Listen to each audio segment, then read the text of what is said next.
Kerala's కొంతమంది వచ్చినప్పుడు చాలా గలిబిలి. మరి మా పెద్దలుడి విషయం అయితే కొంతమందికి తెలుసు, కొంతమందికి తెలియదు. మరి బాగా తాగుబోతూ మరి చాలా బాధలు పెడుతూ తనని ఎంతగానో మరి కొంగదీస్తూ మాకు దూరంగా ఉన్నప్పుడు మరి మా పెద్ద పాప ఎప్పుడు మాకు చెప్పేది కాదు, మేము ఏడుస్తామని.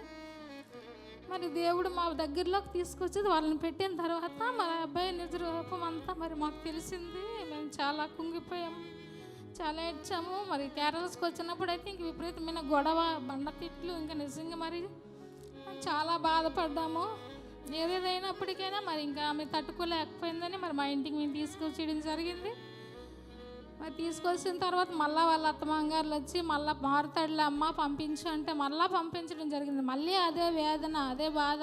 ఇంకా మరి పిల్లలను తల్లిను ఇంక విపరీతమైన టార్చరు. మరి ఎంతగానో బాధ పెట్టినప్పుడు మరి మా మనవడిని ఆ కుమార్తెని నా ఇంటికి తీసుకొచ్చేయడం జరిగింది. ఇంకా అలా జరుగుతూ ఉంది. ఈరోజు అయితే మరి మళ్ళీ వాళ్ళ అత్తమాంగారు ఫోన్ చేసి ఇంక విపరీతమైన మాటలు, గొడవలు, చాలా పెద్ద గొడవలు. ఎవరు తాగడం లేదు, ఎవరి పిల్లల్లో బాధ పెట్టడం లేదు, మరి మీ అమ్మాయి భరించదేటి అని విపరీతంగా వాళ్ళ నోటుకొచ్చినాడు వాళ్ళ అన్యులు. మరి చాలా దారుణంగా మాట్లాడడం జరిగింది. ఏదైనా అతను మారుతాడనే మేము ఎదురు చూస్తున్నాము. మేము దేవుడిని నమ్ముకున్నాం కదమ్మా, మీలా నమ్ముకోవటం లేదు, అందునిమిత్తమని మేము ఎదురు చూస్తున్నాం, మారాలనే మేము కోరుకుంటున్నాం అని చెప్పడం కూడా జరిగింది. మరి ఆ పెద్ద కుమార్తె కోసం మరి తన భర్త మారేలాగా మీ అందిన ప్రార్థనలో జ్ఞాపకం చేసుకోండి. మరి మా పెద్ద అమ్మాయిని అందరికీ తెలుసు. మరి ఆమె జీవితం స్థిరపడాలని నా ఆశ. ఉదయ కాలంలో అందరూ ప్రార్థన చేస్తున్నారు.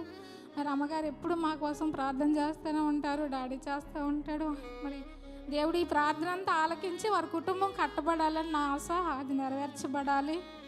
మరి రక్షణ కూడా పొందాడు, కానీ మరి అన్యులు అవ్వడం వలన మరి రక్షణ కూడా వెడబాటు అయ్యింది. మరి ఒక మాట దేవుని సన్నిధానంకి వస్తే విలువ తెలిసి ఉండేది. మరి ఆ సన్నిధానంకి రావాలి, ఆ కుటుంబం మారాలి. దాని నిమిత్తం ప్రార్థన చేయండి. మరి చిన్న బిడ్డ విషయంలో కూడా ప్రతి సంవత్సరం 8 సంవత్సరాలు బట్టి నేను సాక్ష్యం చెప్తూనే ఉన్నాను.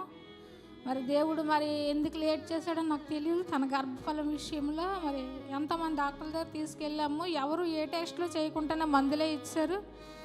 కానీ మరి ఈసారి అయితే మరి డాక్టర్ దగ్గర తీసుకెళ్ళాము, టెస్టులు అన్నీ చేశారు. మరి ఆ రిపోర్ట్లు కొన్ని వచ్చాయి, ఇంకా కొన్ని రాలేదు. సోమవారం వస్తే మంచి రిపోర్ట్లు వచ్చేలాగా దేవుడు తన గర్భాన్ని తెరిచి తనకు సంతానం కలుగు చేసేలాగా మీ అనుదిన ప్రార్థనలో జ్ఞాపకం చేసుకోమని. మరి నా భర్త కోసం కూడా మీరు ప్రార్థన చేయండి. ఆయనకు మోకాళ్ళ నొప్పులు ఎక్కువగా వస్తున్నాయి, మరి ఆయన కోసం మీరు ప్రార్థన చేయమని. నా కుటుంబం అంతా దేవుని సన్నిధానంలో ఎదగాలని నా ఆశ. ఆ కోరిక ఒకటే నాకు దేవుడు తీర్చాలి. నా అల్లుళ్ళిద్దరూ, నా కుమార్తెలిద్దరూ, నేను నా భర్త ఏకంగా దేవుని మందిరంలో మొరపెట్టాలని ఆశ.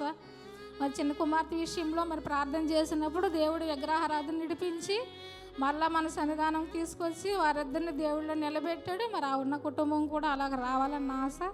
నా ఆశను దేవుడు నెరవేర్చాలంటే మీ అందరూ అనుదిన ప్రార్థనలను మా కోసం మీరు ప్రార్థన చేయమని దేవుడే చిన్న సాక్ష్యం దీవించినగాక.